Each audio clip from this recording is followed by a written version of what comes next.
vamos tentar entender melhor como é que a gente pode adjetivar esse desenvolvimento, esse crescimento, essa busca, e o que se deve, o que a gente pode fazer para que isso aconteça. Neste momento, foi 2009, né, que a Marina saiu do Ministério, foi 2008 exatamente, ela saiu e começou a fazer parte desse grupo também, do Movimento Brasil Sustentável, saindo do Ministério do Meio Ambiente, etc. E aí começou a existir uma reflexão sobre deveria existir uma candidatura de Marina. Ela não estava do PT, né, mas obviamente não tinha espaço para sair pelo PT, etc. E começaram a surgir algumas ideias. Eu confesso que eu particularmente achava que não. Eu falei, nossa, você vai ser massacrado naquelas circunstâncias lá, com o Congresso que nós temos, etc, etc.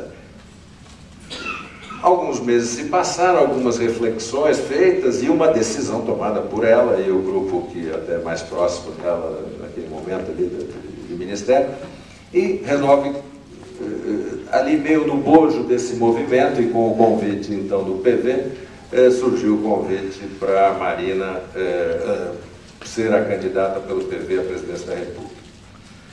Aquele grupo, o movimento até se desmobilizou um pouco, porque surgiu uma campanha em cima de muito poucos recursos, uma candidatura absolutamente que ninguém achava que ia pagar placê, né? E eu estava ali, né? E de repente, eu que tinha feito em 2008 uma reflexão, o que eu posso contribuir, como eu posso contribuir para alguma coisa, eu acabei embarcando, depois de muitas dúvidas, obviamente, mas acabei embarcando nesse processo. Fui, obviamente, convidado por Marina num certo momento, ela me deixou entender que gostaria que eu tivesse na posição de vice, coisa que nunca me passou pela cabeça, obviamente. Não tinha me passado pela cabeça jamais, nunca tinha participado de nenhuma eleição, não tinha me filiado a ninguém. E aí eu falei, pô, é mais uma oportunidade, por isso que eu volto a dizer, eu não sou político, eu sou empreendedor. Eu falei, eu acho que aqui tem uma oportunidade de promover esta agenda de desenvolvimento sustentável, de uma outra qualidade, que não é só conservação da natureza, obviamente, estamos falando, acho que nós temos um conceito muito mais amplo, né, do que seja de uma política ética, de políticas públicas mais eficazes, mais eficientes, etc, etc. Eu acho que trazer essa discussão para a agenda de uma eleição presidencial, eu acho que é um investimento importante, é uma forma de empreender, porque dificilmente se tem um palanque mais significativo do que nas eleições presidenciais. E a verdade é que as eleições de 2010 prenunciavam, antes da saída de Marina, como uma discussão um pouco antiga, e olhando para trás, aquela discussão eterna se o período do Fernando Henrique, do PSDB, foi melhor ou pior, foi herança maldita ou não, esse período do Lula foi bom ou ruim. Então, estava totalmente anunciada uma discussão que seria apenas sobre o passado. E eu acho que a candidatura de Marina naquele momento, e qual eu tive a honra de secundar, acho que trouxe sim uma proposta para a agenda. Falou, espera um pouco, tem coisa muito boa feita pela estabilidade econômica, etc. Tem coisa muito boa da inclusão social feita pelo Lula, mas tem muita coisa para frente para ser feita que está precisando mudar, está precisando criar, está precisando se discutir. Ninguém tem a bola de cristal ou a verdade absoluta, mas tem um rumo a ser dado num processo que vinha se esgotando, apesar dos inúmeros avanços conquistados. Bom, eu tive a honra, a satisfação e o desafio, porque não é fácil ser candidato. Eu respeito muito os que aqui estão, porque sei que é uma tarefa árdua, né?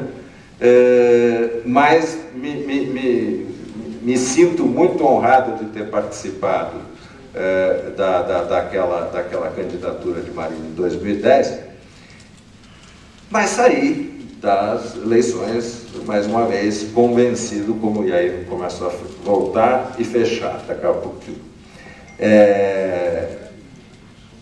sai da eleição convencido de que precisa da empresa, precisa da sociedade articulada, mas precisa de uma mudança na política, precisa de um avanço, precisa de mais cidadania e precisa se quebrar o preconceito com relação à política, achando que só todo mundo que vai para a política é porque tem segundos interesses e que é isso que vai fazer, etc., que vai buscar. E, portanto, se meu filho quiser resolver entrar na política, nossa, eu vou interná-lo, interditá-lo, né, porque está louco. E coisas desse tipo, que, na verdade, infelizmente, a prática política que vem se deteriorando ao longo dos anos leva a esse tipo de percepção e comportamento. Então, sai de lá dizendo como é que a gente faz, porque é muito legal fazer a empresa, é muito legal fazer uma ONG super atuante, etc., seja na educação, na saúde, no meio ambiente, seja onde for, mas se a gente quiser mudar em escala, a gente tem que entrar na política também. Nós temos que poder interferir na escolha, na construção da melhoria do sistema político e das lideranças, na qualidade da política e das lideranças políticas, né, que a gente vive. E eu diria que não é só o Brasil, né? O Brasil e o mundo vivem uma escassez de lideranças políticas, né? Estas reflexões, com companheiros, com o Marcos, com o próprio André, que participou, e João, dois foram em 2010 também companheiros dessa jornada, e de outros companheiros que tinham se acercado da campanha em 2010, nós fomos buscar referências do que podia ser um processo, uma instituição que fosse identificadora e apoiadora de novas lideranças políticas, presentes ou futuras, mas lideranças que tivessem um compromisso renovado com ética, né, com boas práticas, com transparência, com prestação de contas para o seu eleitorado, com campanhas transparentes e com a discussão sobre o que é um desenvolvimento mais qualificado. A RAPS é tão simples quanto isso. É uma entidade que atua transversalmente, através das mais diversas redes, que dialoga com os partidos, mas que entende que os partidos não têm sido, nos últimos anos, nos últimos muitos anos, um locus adequado para a discussão sobre o futuro do país. E nem necessariamente para a revelação das melhores lideranças, porque os interesses são eles são autoritários, e eu estou falando transversalmente, eu estou falando de todos, né? São normalmente muito centralizados, autoritários. Bom, a gente conhece, eu não preciso ensinar o Padre Nosso Obrigado. Mas achávamos então que havia a necessidade, havia uma possibilidade importante e que poderia fazer uma diferença, poderia ser uma contribuição para a transformação, para a evolução da política, criar esta instituição que não deveria ter dono. Quando fala, o Guilherme fez, eu não fiz nada, quer dizer, eu, Marcos e outros, obviamente, não tiramos a nossa responsabilidade, mas o que a gente está falando é o seguinte: se for bem sucedido, é rede, e rede não tem dono. Rede é apoiada por muitos e apoia muitos e troca de uma maneira muito transversal, muito intensa, né? Os conhecimentos, opiniões. E foi imbuído desse propósito que a gente começou a estruturar a RAPS, né? E só posso estar muito feliz de estar aqui hoje, porque realmente o processo que demorou um pouquinho para se formatar, né? Nosso primeiro movimento, Marcos, me ajude se eu estiver errado, mas foi na pré-campanha de 2012, para as prefeituras e vereanças nas diversas cidades do Brasil, as eleições municipais. Aliás, isso tinha trazido uma reflexão também, que fez parte desse processo, que foi assim, que era uma análise da seguinte natureza: uma eleição presidencial é muito relevante para as grandes mensagens, para os grandes rumos, para as grandes prioridades que se queira que se tenha e se considere relevante para o país. Mas a mudança efetiva, e isso em 2010 eu sentia, se dá nas bases, se dá no município, se dá na vereança, se dá na construção ali do bairro, da participação na escola do filho, nessa história toda. Então, a gente, em 2012, que foi quando a gente até fez esse primeiro curso de formação de candidatos e líderes, ainda não existia nenhum grupo de líderes formado, a RAPS nem existia formalmente, mas participamos em cooperação lá com a Rede de Cidades Sustentáveis e Rede Nossa São Paulo, e IDS na época também, né? Criamos esse curso para candidatos a prefeitos e vereadores, que na sua maioria que já tinham assinado os compromissos com a plataforma de cidade sustentável. E ali lançamos a história da RAPS, que fez o seu primeiro processo de seleção em 2012, e no final de 2012, e que, para nossa grata surpresa, como já relatou o Marcos, quer dizer, nós tivemos uma resposta muito positiva para esse convite. Nós pretendíamos selecionar inicialmente cerca de 40 líderes e recebemos mais de 400 inscrições, 420, 400 e poucas inscrições. E tanto que mudamos desde o início o programa, que só imaginava ter líderes RAPS, e acabamos criando 3 categorias de membros da RAPS. Os líderes, aqueles que têm compromisso de fato mais de curto, médio prazo, ou já têm mandato, só dar as boas-vindas aqui ao nosso querido Rodrigo Hollenberg, futuro governador, espero que Deus.